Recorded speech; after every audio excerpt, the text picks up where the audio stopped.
Welcome to this deep dive. Today, we're really getting into the weeds on social engineering and cybersecurity. Yeah, we've gathered some fascinating stuff. It really shows how these attacks work. And crucially, why they're so effective. Our goal here is to go beyond just definitions, right? We want to truly grasp these manipulation techniques. Exactly. So you can spot them, hopefully avoid them. Because so much focus is on the tech side, the firewalls, the encryption. Right, but social engineering just kind of sidesteps all that. It targets us, people. Exploiting our, psychology, our tendencies. Precisely.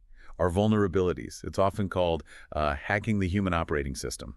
I like that. Hacking the human OS. Instead of code, they're using stories. Yeah. Manipulation. So, exactly. Crafting situations that trick our brains, basically. Push our buttons. Okay, let's break that down. What are some common tactics? Pretexting, that's one you hear about. Yeah, pretexting is a big one. It's all about creating a believable story, a pretext to get information. Like the classic, "Hi, I'm from IT. I need your password to fix something urgently." That's a perfect example. Or maybe someone calls from your bank, sounding very official, very urgent.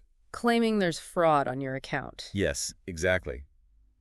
And they need you to verify details right now. It plays on trust and authority and, our desire to fix problems fast. We're sort of conditioned to comply, aren't we? Especially if someone sounds like they know what they're doing. Totally. And the details they sometimes have make it seem really legit. They might know your name, maybe the last 4 digits of your card already. Which lowers your guard immediately. Right. So that's pretexting. Then there's another angle, playing more on temptation. Baiting. Baiting, exactly. Yeah. Offering something enticing to lure you into a trap. Often it's about getting malware onto your system. The classic example is the USB stick left lying around, isn't it? Labeled something like salary info or confidential. Yep. Dropped in the parking lot, the break room. Somewhere someone's bound to find it. And curiosity just gets the better of people. Or maybe greed, if it looks like valuable info. It really does. That impulse to just see what's on there. It can make you forget all the warnings about plugging in strange devices. It's a direct exploit of that what's in the box feeling. Pretty much. Okay, so next up, quid pro quo. Something for something. Right. Offering a service or something seemingly helpful in return for access or information. Like maybe a call offering to speed up your internet if you just give them remote access. Or the pop-up saying your computer's infected, but click here for a free scan. Yeah, the fake tech support scam. That's a classic quid pro quo.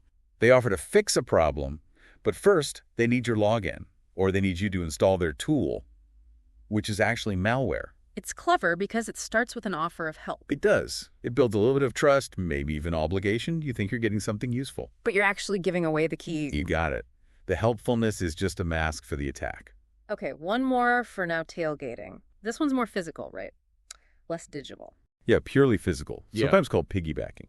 It's literally following an authorized person into a secure area. Like when someone's struggling with boxes and asks you to hold the door that needs a key card. Exactly that. Or just walking in very quickly right behind someone who's just badged in. It plays on politeness. Most people will hold the door. We do. It feels rude not to, especially if someone looks like they belong there or, like you said, has their hands full. So attackers just exploit that basic social nicety. Low tech, but effective. Surprisingly effective, yeah. Slips right past physical security. So, okay, we've got pretexting, baiting, quid pro quo, tailgating, different methods. But what's the common thread? Why are humans, so hackable this way? It really boils down to psychology, like you said earlier. These tactics exploit our natural human tendencies. Trust, helpfulness, curiosity. Fear, maybe. Fear of authority, fear of missing out, fear of consequences if we don't act fast. Absolutely. Fear and urgency are huge drivers. Attackers create scenarios that trigger these emotions. They bypass our rational, critical thinking. They're using our own mental shortcuts, our cognitive biases, against us. That's a great way to put it. They understand how to push those buttons, build quick rapport, create that urgency. Yeah. It stops us from pausing and thinking, wait a second. It is kind of unsettling, and the real-world impact. It's not theoretical. Let's talk about the Target breach in 2013. That was massive. Huge. And a prime example is social engineering kicking things off. It wasn't a direct assault on Target's main systems initially, was it? No, that's the key point. The attackers actually targeted a third-party vendor first, an HVAC company that worked with Target. Okay. How did they get in there? Through a phishing email.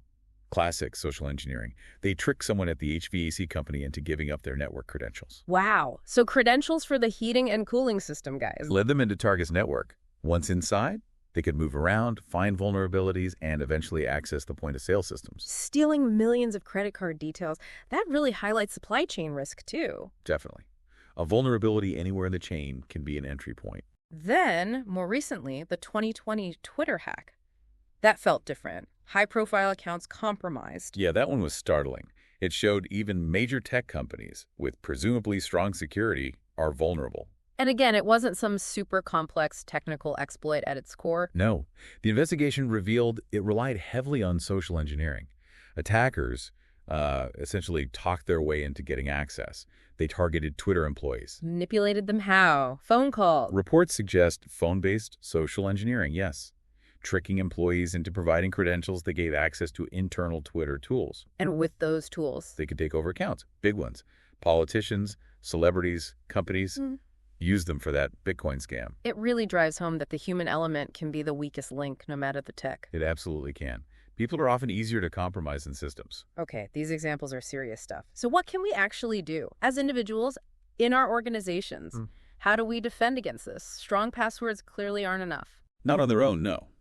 Technical defenses are vital, but you have to address the human side. The absolute foundation is good security awareness training. Making sure people actually know about these tactics. Pretexting, phishing, baiting. Yes. Educating them on what these look like, the red flags to watch for, and, critically, what to do when they see them. Just telling people isn't always enough, though, is it? I've heard about simulated attacks being effective, like fake phishing emails sent by the company itself. Oh, simulations are incredibly valuable, sending out realistic but safe phishing emails. It gives people practice. Lets them fail safely, basically. Learn to spot the tricks. Exactly. It's active learning in a controlled environment. Much better than just reading a policy document. It really helps build that recognition muscle. What about the workplace culture itself? Does that play a role? A massive role. You need to foster a security-conscious culture. That means creating an environment where it's okay to be cautious. Where people feel comfortable saying, hang on, this email looks weird, or can I call you back on an official number to verify this request? Precisely. Empowering employees to question things, to verify independently, and importantly, to report suspicious activity without fearing they'll get in trouble. Making security everyone's job, not just the IT departments. That's the goal. It needs to be part of the daily mindset. And what about just basic digital hygiene, things we should all be doing? The fundamentals are still crucial. Be really wary of clicking links or opening attachments you didn't expect. Even if it seems to be from someone you know, their account could be compromised. So verify through another channel if unsure. Always. Treat unsolicited communications, email, calls, texts, DMs with suspicion. And the golden rule. Never, ever give out sensitive info like passwords, bank details, or security codes over phone or email based on an incoming request. Just don't do. Don't do it. And remember that simple check. If it seems too good to be true, or creates this immense pressure to act now. It probably is a trap. Almost certainly. Pause, think, verify. And we shouldn't forget the physical side, like with tailgating. Right.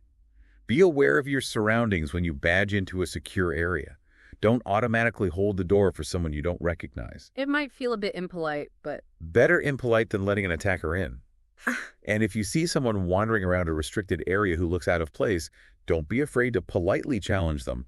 Or, better yet, report it to security. it's clear this whole threat landscape keeps shifting. Attackers get more sophisticated. They absolutely do. As we get wise to one trick, they invent another.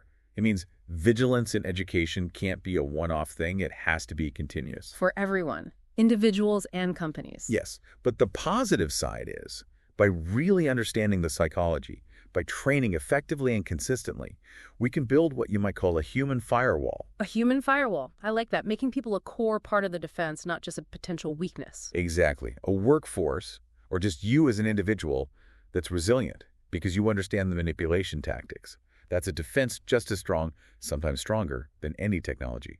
That's a really powerful way to think about it. So as you go about your day, maybe just take that extra second to pause and question before clicking or complying.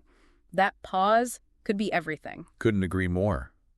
And speaking of evolving threats, for our next deep dive, we're going to shift focus a bit and get into the world of malware. Viruses, worms, ransomware. all that nasty stuff. Yep.